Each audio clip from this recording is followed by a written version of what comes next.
Everyone, welcome to our channel tourist hub. तो जैसा कि मैंने आपको बताया था कि इस चैनल में आपको टूरिस्ट वीज़ा के बारे में इंफॉर्मेशन मिलेगी। तो हमने लास्ट वीडियो में डिस्कस किया था कनाडा के बारे में। तो आज हम जिस कंट्री के बारे में डिस्कस करेंगे वो है रशिया। तो सबसे पहले मैं आपको कुछ पॉइंट्स रशिया के बारे में बता देती हूँ कि रशिया जो कंट्री है वो कुछ पार्ट एशिया में है और कुछ पार्ट यूरोप में है। और सबसे इम्पॉर्टेंट बात कि इसका जो बॉर्डर है, जो यूरोप साइड का बॉर्डर है, वो शेनिगन के साथ लगता है। शेनिगन में जो फिनलैंड कंट्री है उसका बॉर्डर जो है वो रशिया से कनेक्ट होता है। मतलब अगर आप रशिया से शेनिगन ट्रैवल करना चाहते हैं तो वो आप 2 आवर्स में ट्रैवल कर सकते हैं। तो जो रशिया का टूरिस्ट वीज़ा है वो आप समझ रहे होंगे कि शेनिगन के टूरिस्ट वीज़ा के लिए काफ़ी इंपॉर्टेंट है। अगर आप आगे फर्दर फ्यूचर में प्लान कर रहे हैं शेनिगन टूरिस्ट वीज़ा के लिए, तो जो ट्रैवल हिस्ट्री के रूप में अगर आप रशिया ट्रैवल कर चुके हैं तो वो काफ़ी बेनिफिशियल होगा आपके लिए। तो अगर आप शेनिगन प्लान कर रहे हैं तो मैं आपको सजेस्ट करूँगी कि ट्रैवल हिस्ट्री आप अपनी रशिया की ज़रूर रखना, जिससे आपको शेनिगन टूरिस्ट वीज़ा के लिए काफ़ी बेनिफिट रहेगा। और बाकी बात करें कंट्री रशिया की, तो इसमें आपको 2 जगहें जो हैं, वैसे तो पूरी रशिया सारा ही देखने वाला है, ठीक है, लेकिन अगर 2 स्पेशल प्लेसेस की बात करें तो एक है मॉस्को जो कैपिटल है रशिया का, एक है सेंट पीटर्सबर्ग।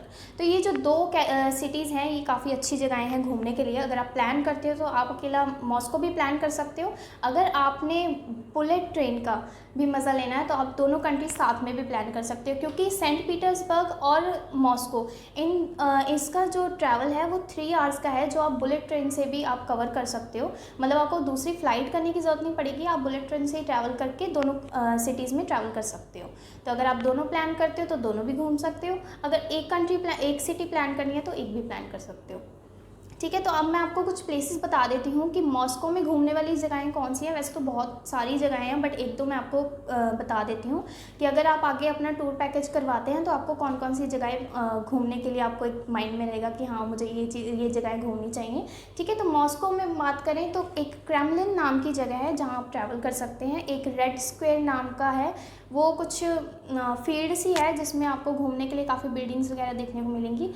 और एक सेंट बेसिल्स कैथेड्रल नेम की चर्च है, काफ़ी अच्छी चर्च बनी हुई है, वो भी काफ़ी देखने लायक जगह है, आप वहाँ भी घूम सकते हैं। और अगर सेंट पीटर्सबर्ग की बात की जाए तो वहाँ पे एक पैलेस स्क्वायर है। जैसे हमारा मॉस्को में रेड स्क्वायर है, ऐसे ही वहाँ सेंट पीटर्सबर्ग में पैलेस स्क्वायर है। एक वहाँ पे नेवेस्की प्रोस्पेक्ट है, ठीक है। और थर्ड जो जगह है वो है saviour on spilled blood church. जैसे एक मॉस्को में चर्च है घूमने वाली, ऐसे ही एक सेंट पीटर्सबर्ग में चर्च है, ठीक है। तो ये कुछ जगह है जो आप ट्रैवल कर सकते हैं। और बात की जाए अगर रशिया की करेंसी की, करेंसी रशिया में रूबल यूज़ होती है, ठीक है। उसका जो रेट है वो इंडिया के लगभग बिल्कुल बराबर ही है। मतलब अगर इंडिया का रेट है 1 रुपी तो वो अगर 1 रूबल काउंट किया जाए तो वो बस 1.01 इतना ही फ़र्क रहता है, ठीक है। तो अब हम बात करते हैं फ़्लाइट की। तो फ़्लाइट जो है वो दिल्ली से डायरेक्ट जाती है रशिया के लिए। एक जाती है एयर इंडिया की, एक एरोफ्लोट की। ये 2 एयरलाइंस हैं जिनसे फ़्लाइट जाती है डायरेक्ट रशिया के लिए दिल्ली से, ठीक है। तो इसमें आपको 2 तरीके का वीज़ा मिलता है। एक मिलता है 14 डेज़ का, एक मिलता है 28 डेज़ का।